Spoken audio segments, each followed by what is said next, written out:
মোল্লা মোল্লা মোল্লা মোল্লা মোল্লা তন্ত্র চলবে এই বাংলাদেশে, মোল্লারা তো হকের কথা বলবে, ঠিক না?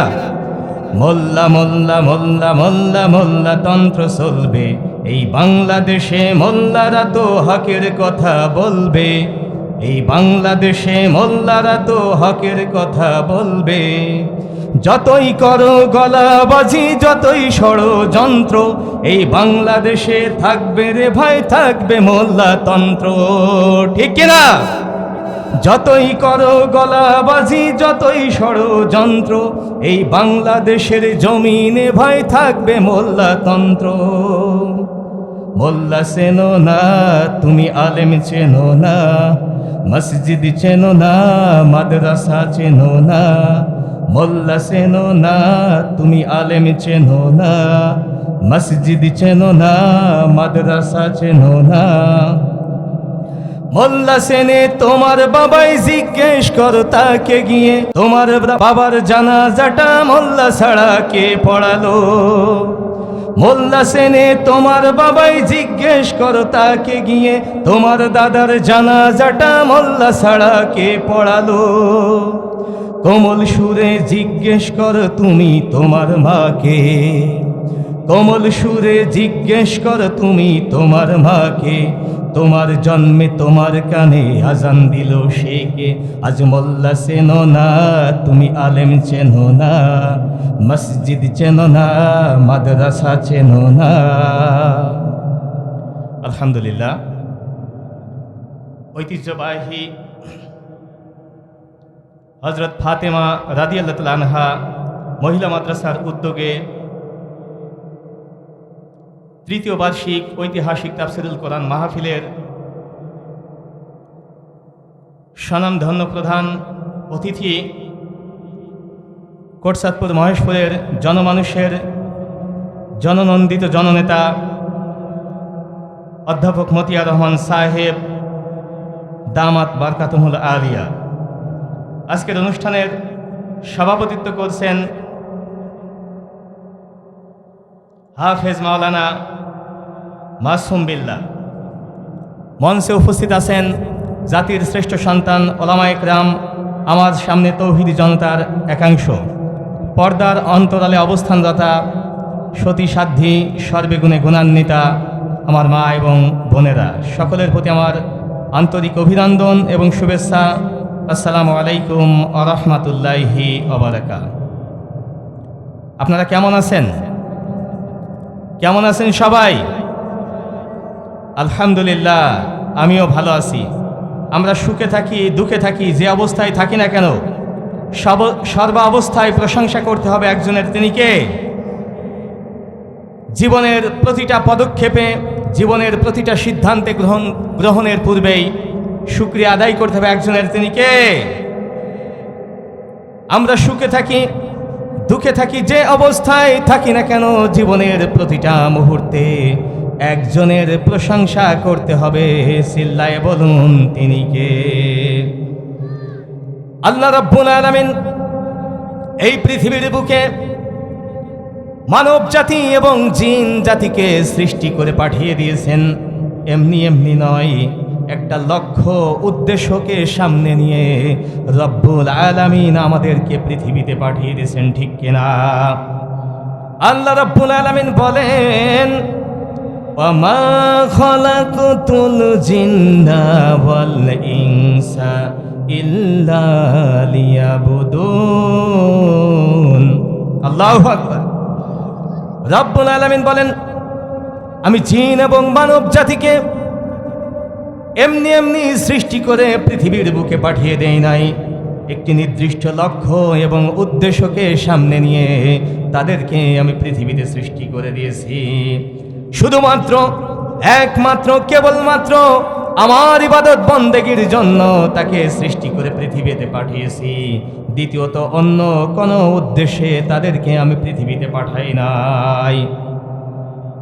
সম্মানিত বন্ধুগণ, এই পৃথিবীর প্রান্তরে প্রান্তরে, অলিতে গলিতে আল্লাহর দ্বীনের দাওয়াত পৌঁছে দেওয়ার জন্য রব্বুল আলামিন যুগে যুগে কালে কালে অসংখ্য নবী এবং রাসূল পাঠিয়ে দিয়েছেন।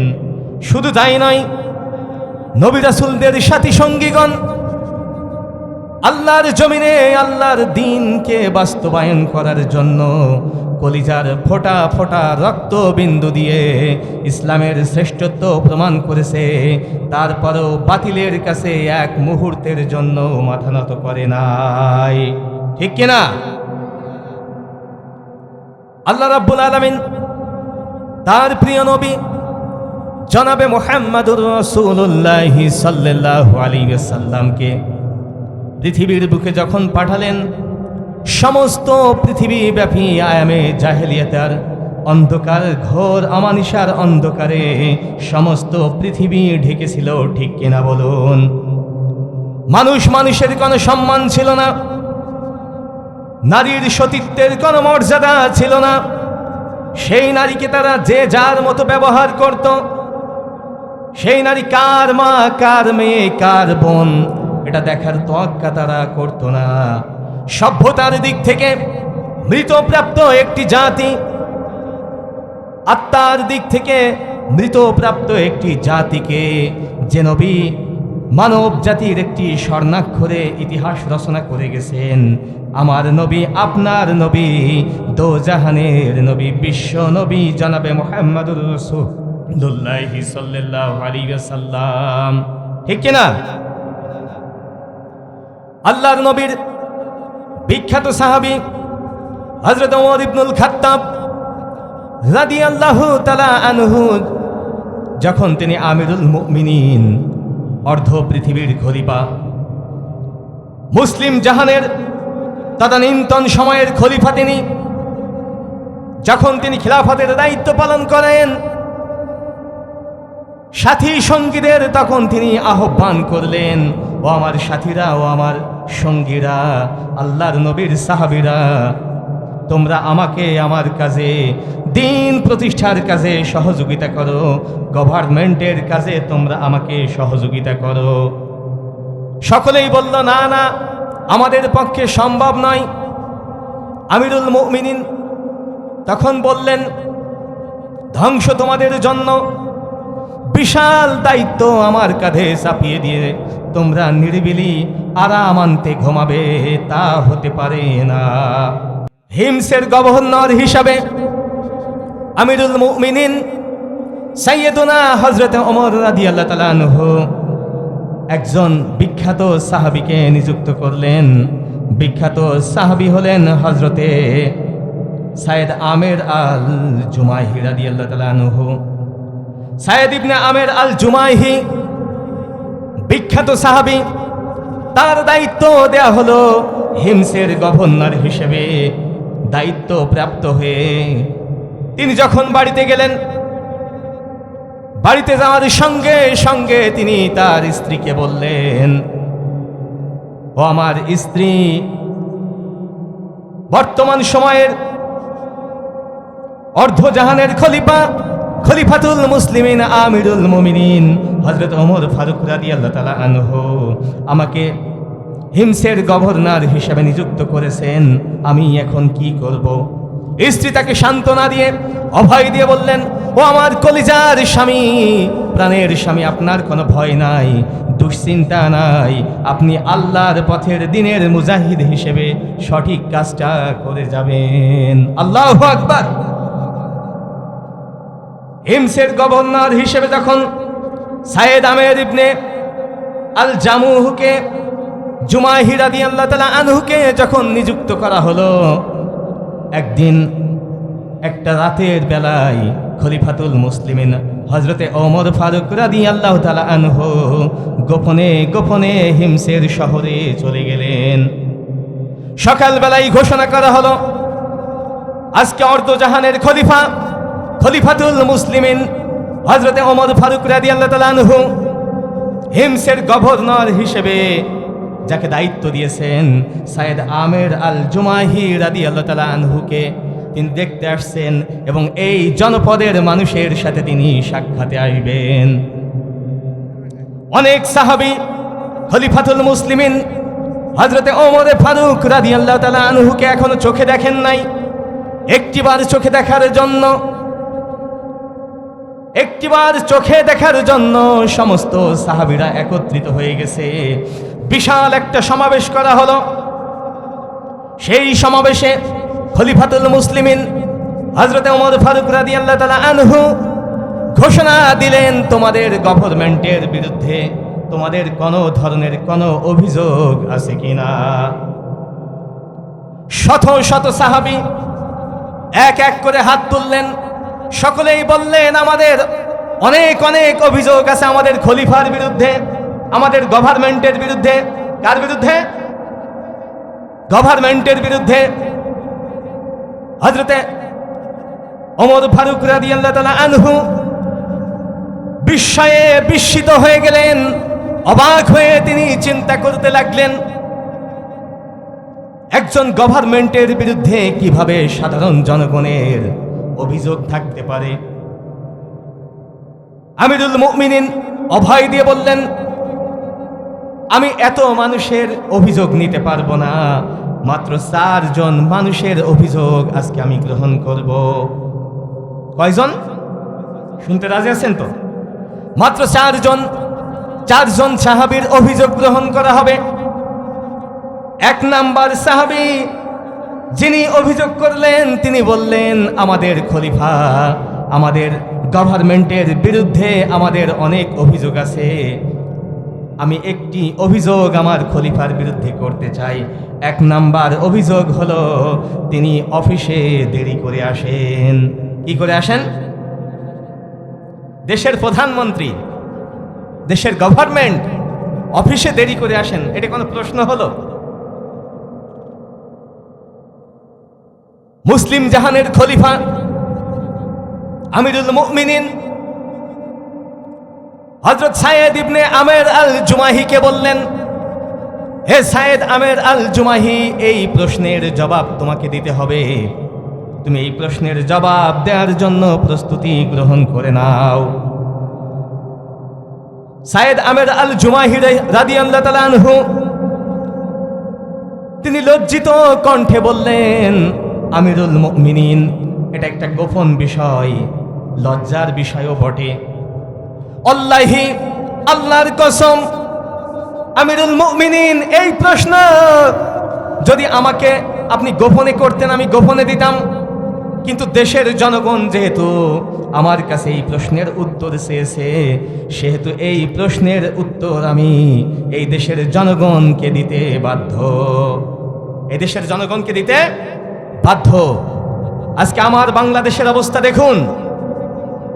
বিগত 16-17 বছর ধরে এই বাংলাদেশের মানুষের ভাগ্যাকাশে এক অন্ধকার অমানিসার রাত নেমে এসেছিল, ঠিক কিনা বলুন? সেই অন্ধকার অমানিসার রাতকে ভেদ করে, আলোর তিমির ভেদ করে একটা সোনালী সমাজ বিনির্মাণ করার জন্য বাংলার যুব সমাজ সিদ্ধান্ত গ্রহণ করেছিল 2024 সালের জুলাই মাসে, ঠিক কিনা?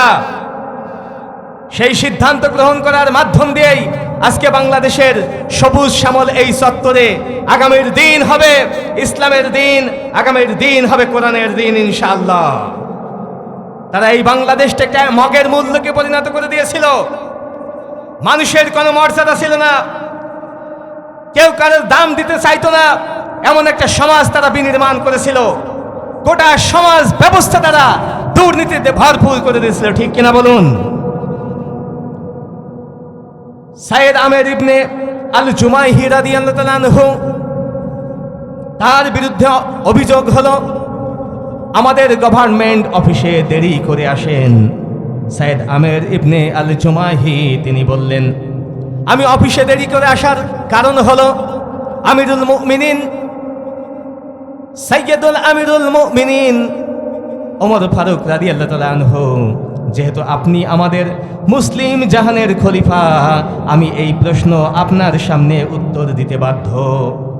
আমি অফিসে দেরি করে আসার মূল কারণ হলো, আমার স্ত্রী অসুস্থ, আমার বাড়িতে কোনো ধরনের দাসী নাই, আমার বাড়িতে কোনো ধরনের কাজের লোক নাই, আমি বাড়িতে আটা আটা পানি মিশিয়ে আটা সেনে তারপরে রুটি বানিয়ে পরিবারের খাবার দাবার রেডি করে তারপরে আমি বঙ্গভবনে উপস্থিত হই। আল্লাহু আকবার।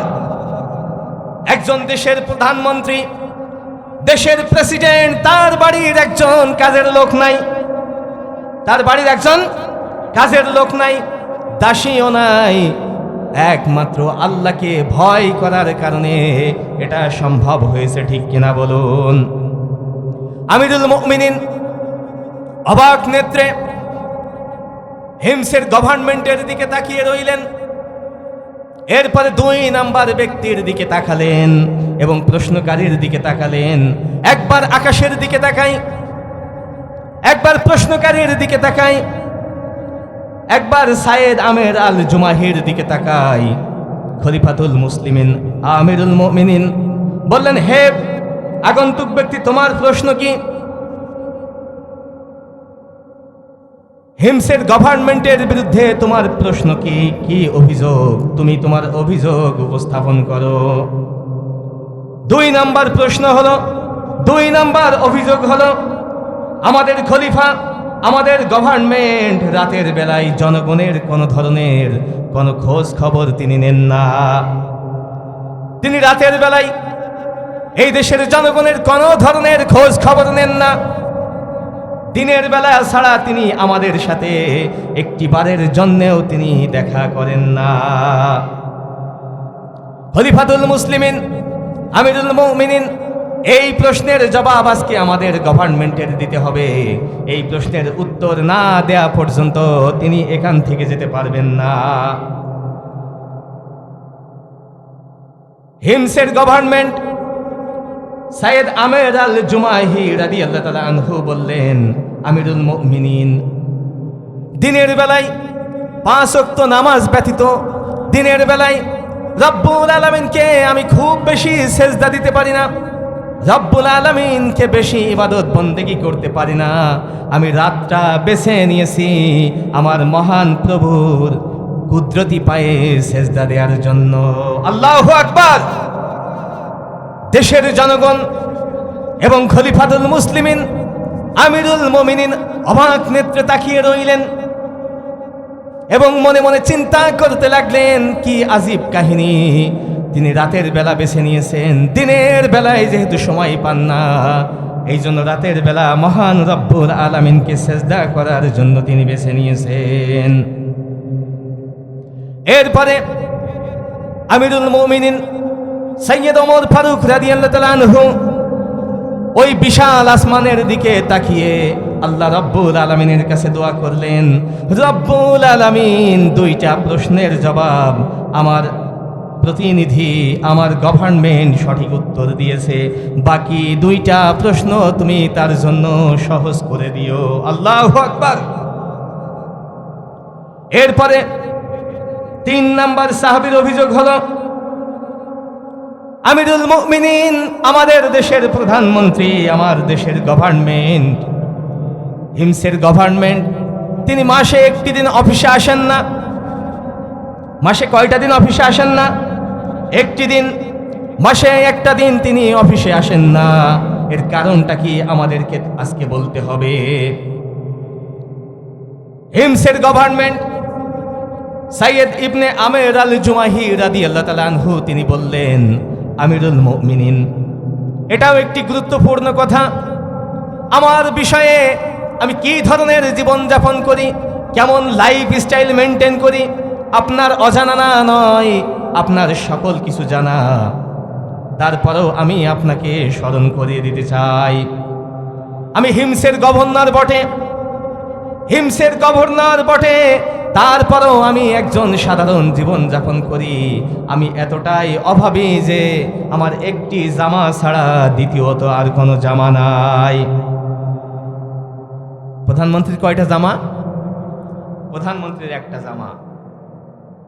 দেশের প্রধানমন্ত্রী, তার মাত্র একটি জামা। অথচ আজকে বাংলাদেশের দিকে যদি, ক্ষমতাসীনদের দিকে যদি তাকানো হয়, একটি জামা নয়, জামা কিনতে কিনতে আমরা বাড়িটাকে ছোট্ট খাট্ট একটা শপিং মলে পরিণত করে ফেলেছি, ঠিক কিনা?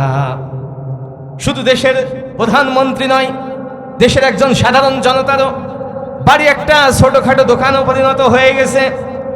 অথচ ইসলামী ইমারতের খলিফার, ইসলামী সরকারের, ইসলামী রাষ্ট্র ব্যবস্থার প্রধানমন্ত্রী যিনি, তার একটি মাত্র জামা ছাড়া দ্বিতীয়ত আর কোনো জামা নাই। আল্লাহু আকবার। মুসলিম জাহানের খলিফা তিনি বললেন, আমিরুল মুমিনিন, আমার একটি জামা থাকার কারণে, একটি পোশাক থাকার কারণে মাসে আমি একটি দিন ওই জামাটাকে পরিষ্কার পরিচ্ছন্ন করি। ওই জামাটা পরিষ্কার পরিচ্ছন্ন করে দিয়ে শোকাতে পারি না, যার ফলে আমি একটা দিন অফিসে আসতে পারি না। আল্লাহু আকবার। আমিরুল মুমিনিন হযরত ওমর ফারুক রাদিয়াল্লাহু তাআলা আনহু বললেন, আর তোমাদের বাকি একটি প্রশ্ন। বাকি প্রশ্নটা একজন সাহাবী বললেন, আমিরুল মুমিনিন, আমাদের খলিফা যখন বক্তব্য প্রদান করেন মঞ্চে মাঝে মাঝে তিনি বেহুশ হয়ে যান, মাঝে মাঝে তিনি অজ্ঞান হয়ে যান। আমিরুল মুমিনিন বললেন, হে হিমসের গভর্নর সাইয়েদ আমের ইবনে জুমাইহি, তুমি এই প্রশ্নের উত্তর দেওয়ার জন্য প্রস্তুতি গ্রহণ করো।